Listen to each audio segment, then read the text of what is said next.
a little after 9. Could have been the Willie Nelson, could have been the wine.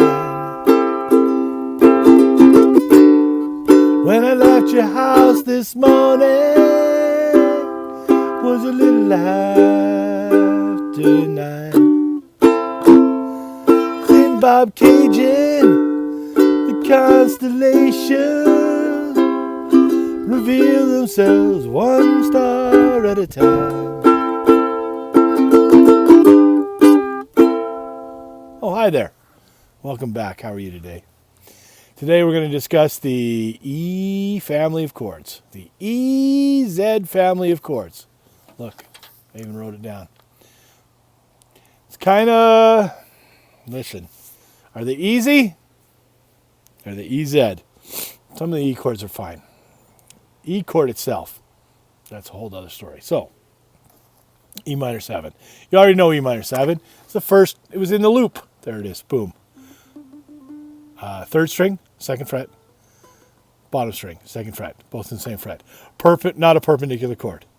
Directional chord. Fingers are in the same direction as the strings. You need help with that? Chicken wing.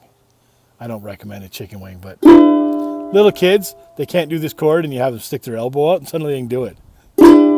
Anyways, it would suck if every time you had to switch chords, you're like...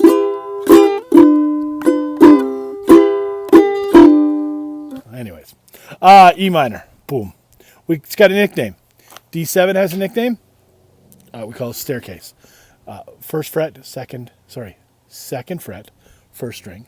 Take your next finger, go over one fret and up one string, go over one fret and up one string, and you just climb the stair. There's your E minor. When my daughter was learning this, she called it the E minor. It stinks to get to, and it's not great to get away from depending on where you're going. But honestly, it doesn't take long to get used to an E minor chord. Most people when they're beginning hate chords with 3 fingers in them. They're much happier with 2-finger chords. It takes a little bit of getting used to. E7. I love an E7 chord. Look at this. You can take this finger here, put it on the top string, the face string, first fret. And then these 2 fingers here are going to go into your E minor 7 position. Remember when we made an E minor 7 like this? We'll make it with these 2 fingers and have this one up here. You got a sweet dominant 7 E7 chord. This is a great chord. And if you want to get into some higher end playing, circle of fifths. Dominant 7. E7 goes to A7, goes to D7, goes to G7, goes to C7, goes to F7. And you got this really, really, really sweet circle of dominant 7th chords.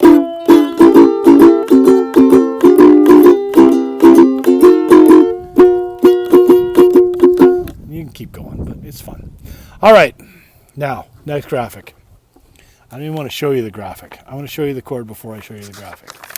You got to play an E chord sometimes. Sometimes you just got to play an E chord.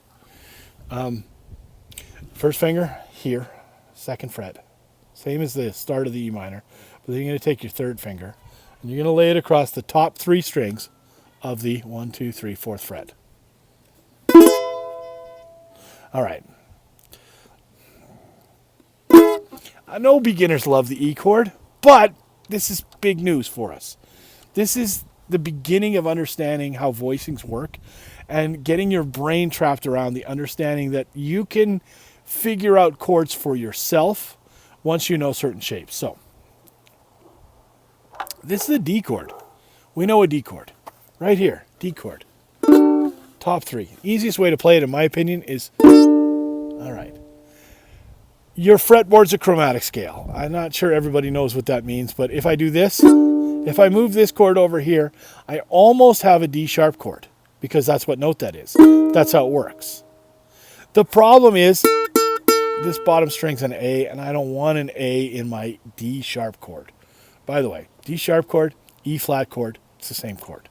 So, if you're a purist out there and you're like, there's no such thing as a D sharp major, of course there is. It's an E flat chord. Anyways, don't worry about it. So how do I do that? Well, let's look at it this way. in the yet to be viewed by anybody video on capos, I threw a capo on here.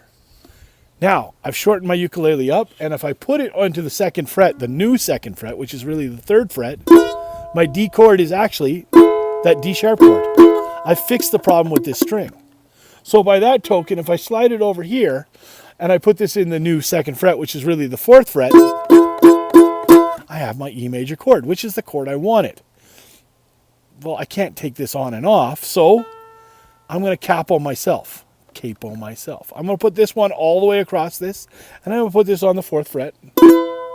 Now that's, I guess, possible, but really, I don't need this to choke off the entire 2nd fret. I just need it to put this note here.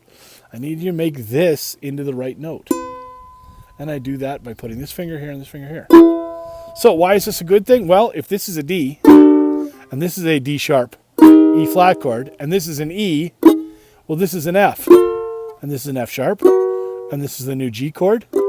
You have a bar chord. You have a movable shape. Once the fingers touch all 4 strings, you can literally put this chord anywhere you want. And you've got a whole new set of voicings. And you've also got a panic control when you're playing along a song and somebody goes, oh, play an F sharp chord. And you're like, F sharp chord? Oh, wait a minute, that's... Now it takes a little practice, and it numbs the hand a little bit, but it isn't so bad. Now, it is that bad. If you're beginning playing ukulele, this shape sucks. Getting to it, getting from it is terrible. So, shh, don't tell anybody. We call this the cheater E chord. It's an E7 chord, but not exactly an E7 chord, which is why I put the question mark there. Don't tell anybody I told you this. All right, E7, there.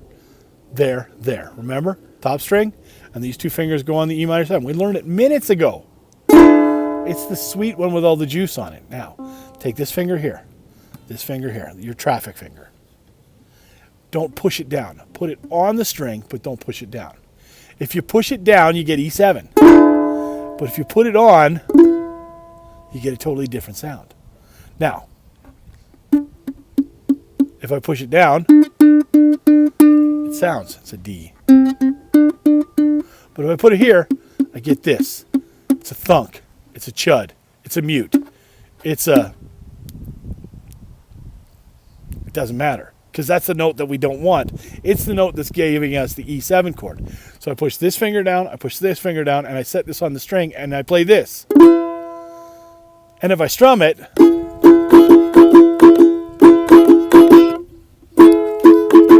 it's an E chord. It's a magic E chord. If you are finger picking,